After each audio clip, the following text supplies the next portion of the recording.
আজকের এই ভিডিওটা দেখার পর আপনি হয়তো বুঝতে পারবেন যে বাংলাদেশের পাসপোর্টটা কত বেশি দুর্বল। ভিডিওটা শেষ পর্যন্ত স্কিপ ছাড়া দেখতে থাকুন, তাহলে আপনি ল্যাটিনে যাওয়ার যদি আপনার ইচ্ছা থাকে বা আপনার যদি ল্যাটিন বেশি পছন্দ হয় তাহলে আজকের এই ভিডিওটা আপনার জন্য। তো ভিডিওটা স্কিপ ছাড়া শেষ পর্যন্ত দেখতে থাকুন, আপনারা বিস্তারিত সবকিছু জানতে পারবেন। যারা আমার পুরোনো ভিডিওগুলো এখনো দেখেনি তারা আমার সবগুলো ভিডিও দেখে নিতে পারেন, আপনাদের একটা না একটা ভিডিও কাজ আসতে পারে। আর আমার প্রত্যেকটা ভিডিও একটা না একটার সাথে রিলেটেড থাকে।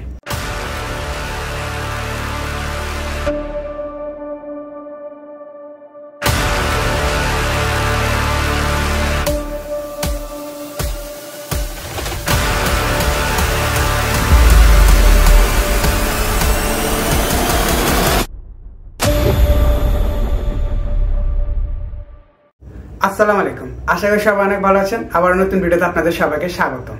তো আজকের ভিডিওটা আলোচনা করব যে কিভাবে মাদাগাস্কার দেশ থেকে আপনি ল্যাটিন আমেরিকার দিকে যাবেন। এখন আসি মূল কথায়। মাদাগাস্কারটা কোথায় অবস্থিত, যারা চিনেন না তারা আমার ম্যাপে স্ক্রিনে দেখতে পারেন যে মাদাগাস্কার দেশটা কোথায় অবস্থিত। এটা আফ্রিকার একটা দেশ। আর এই দেশটা যদি বলতে যাই, এই দেশটা অত বেশি উন্নত না, অত বেশি বড় লোক না, জাস্ট একটা মিড রেঞ্জের এভারেজ একটা দেশ। তবে এই দেশটা বাংলাদেশের পাসপোর্ট থেকে অনেক বেশি উন্নত। আপনারা হয়তো এই স্ক্রিপ্ট ছাড়া যদি শেষ পর্যন্ত দেখেন ভিডিওটা, তাহলে শেষ পর্যন্ত দেখতে থাকলে আপনি বুঝতে পারবেন যে মাদাগাস্কার পাসপোর্টের পাওয়ার এতটুকু বেশি। যারা মোজাম্বিকে আছেন অথবা আফ্রিকার আশেপাশের দেশগুলোতে বসবাস করতেছেন বা চাকরি করতেছেন, তাদের জন্য স্পেশালি এই ভিডিওটা আজকে আপনারা কাজ আসতে পারে। এছাড়া যারা বাংলাদেশ থেকে যারা চিন্তা ভাবনা করতেছেন যে ল্যাটিনে যাবেন, তাদের জন্য খুব কাজ আসতে পারে। তবে একটা কথা মনে রাখবেন, আপনার যদি ভালো ট্রাভেল হিস্ট্রি থাকে তাহলে আপনারা এই স্টেপগুলো নিতে পারেন। কারণ হচ্ছে যে ম্যাক্সিমাম মানুষ আমাকে নক দিয়ে বলে যে তাদের ট্রাভেল হিস্ট্রি নেই, অমুক দেশে যেতে চায়। ভাই, আমার ফ্রেশ পাসপোর্টের একটা ভিসা নিয়ে আমি ভিডিও অনেক আগে দিয়েছি, ওটা যদি আপনারা দেখেন তাহলে বুঝতে পারবেন যে ফ্রেশ পাসপোর্টে আপনি কোথাও ট্রাভেল করতে পারবেন নাকি না। তো এখন আসি মূল কথা, আপনাদের যেটা বোঝানোর সেটা আপনারা ভালো করে একটু খেয়াল করলে হয়তো বুঝতে পারবেন যে যারা মোজাম্বিকের আশেপাশে আছেন বা তানজানিয়া অনেকেরা চাকরি করে বাংলাদেশিরা আছে বা সাউথ আফ্রিকা, তো তারা চাইলে কিন্তু যে যদি চিন্তা ভাবনা করে যে ব্যবসা করবে, তারা চাইলে মাদাগাস্কারের মধ্যে ব্যবসা বাণিজ্য করতে পারেন। যদি ব্যবসা বাণিজ্য করে যদি থাকতে পারেন, আপনারা যদি মাদাগাস্কার পাসপোর্ট নিতে পারেন তাহলে আপনার জন্য কতটুকু বেনিফিট হবে আপনারা হয়তো কল্পনা করতে পারবেন না।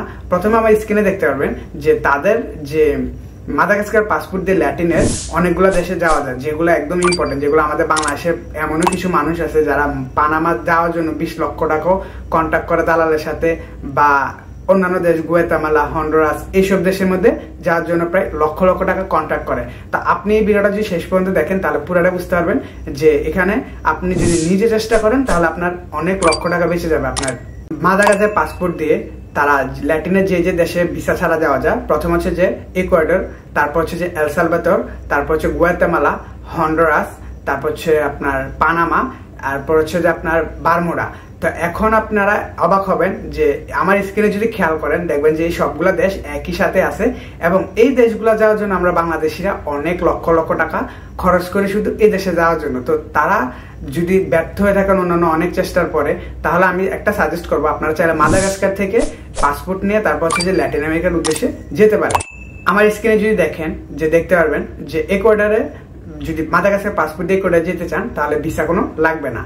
এরপর যদি দেখেন যে এল সালভাদর দেশে যদি মাদাগাস্কার পাসপোর্ট দিয়ে যেতে চান তাহলে দেখবেন যে ভিসা লাগবে না। আমার স্ক্রিনে এগুলো খেয়াল করেন আপনারা।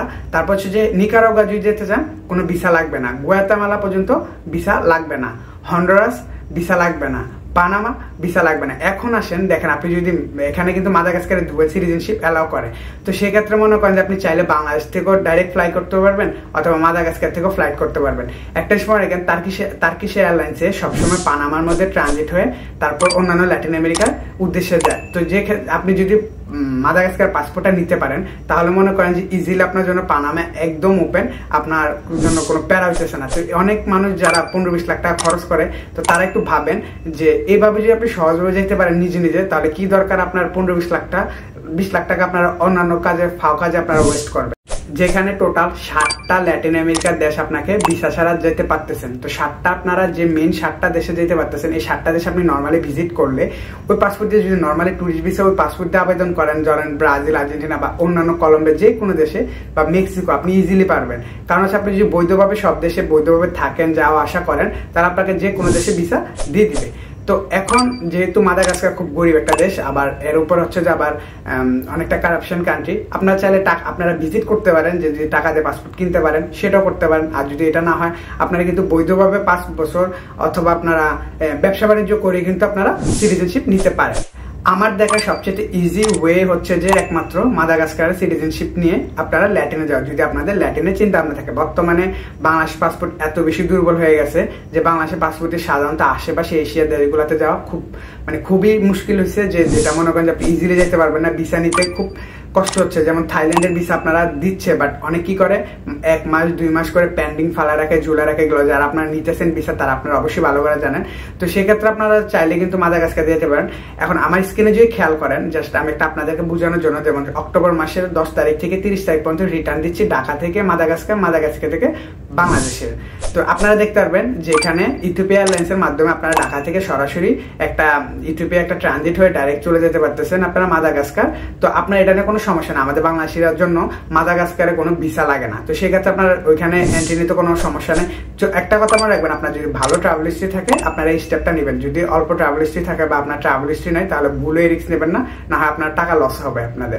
এখন যদি আপনারা জানতে চান যে নর্মালি যদি আপনি কাজের চিন্তা ভাবনা করেন যে দেশে বেতন কেমন, এই দেশে আসলে হচ্ছে যে $200 থেকে $600 পর্যন্ত হচ্ছে যে মাসিক স্যালারি। এখন এটা ডিপেন্ড করে আপনার কাজের উপর। তো যেহেতু ওই দেশটা এত বেশি উন্নত না, তো যার ক্ষেত্রে আপনার মোটামুটি একটা স্যালারিতে হয়। বাট এটা হচ্ছে যে আপনারা যদি আসা যাওয়া করেন বা ভিজিট করেন তাহলে আরো বেশি বুঝতে পারবেন। তবে এখানে যদি আপনার চিন্তা ভাবনা থাকে কাজের থেকে আমি সাজেস্ট করবো আপনারা যদি আপনারা এখানে ব্যবসা করার চিন্তা ভাবনা করতে পারেন। ব্যবসা করতে পারলে অ্যাটলিস্ট ব্যবসার আপনার ইনকামটা হবে রিজিকের উপর, আপনার যতটুকু রিজিক আছে আপনি ততটুকু ইনকাম করবেন। কিন্তু আপনি যদি এখানে ওয়ার্ক পারমিটের চিন্তা ভাবনা করেন তাহলে এখানে স্যালারি তেমন বেশি না, $200 থেকে $600, তাও ডিপেন্ড করে আপনার কাজের উপর। তো আজকে আপনাদেরকে আমি অনেক কিছু বুঝাইলাম যে এদেশের সিটিজেনশিপ ব্যাপারে, দেশের পাসপোর্ট দিয়ে আপনি কোথায় কোথায় যেতে পারবেন।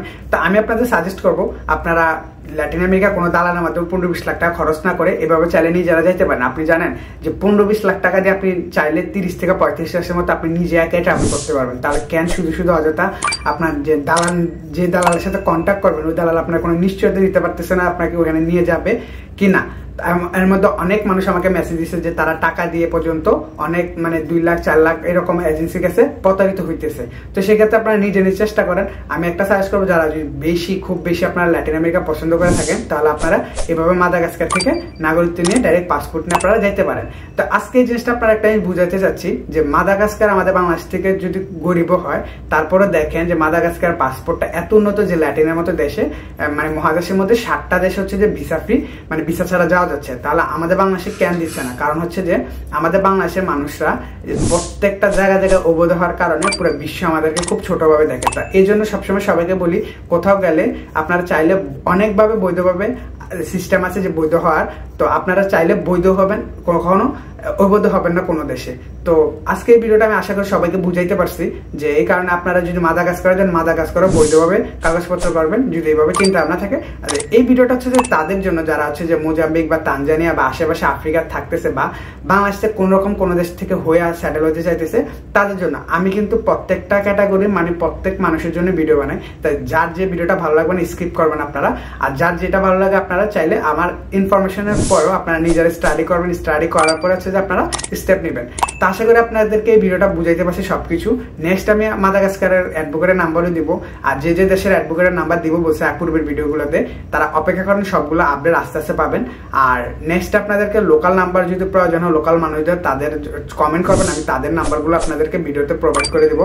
আর নেক্সট আমি আরো অনেক দেশ নিয়ে ইনফরমেশন নিয়ে আসবো। তো যারা চ্যানেল নতুন আসছেন সাবস্ক্রাইব করে রাখেন, তাহলে আপনারা পরবর্তী সবগুলো আপডেট দেখতে পারবেন। তো আজকে ভিডিওটা আশা করি সবাইকে বুঝাইতে পারছি, ফ্লাইট টিকিট কিভাবে কাটবেন সবকিছু A to Z সবকিছু বুঝাইছি। তো আপনারা যদি স্টেপ নেন তবে আরো রিসার্চ করবেন নিজের মতো করে। তবে আমি যে ইনফরমেশনগুলো আপনাদেরকে আজকে দিলাম যে ভিসা ছাড়া যেভাবে যেতে পারবেন, এগুলো 100% শিওর থাকেন, এগুলো আমার রিসার্চ করা। তো আজকের ভিডিওটা আমি এদিকে শেষ করতেছি। তো ততদিন ভালো থাকেন, সুস্থ থাকেন, নতুন ভিডিও অপেক্ষা করেন। আল্লাহ হাফেজ।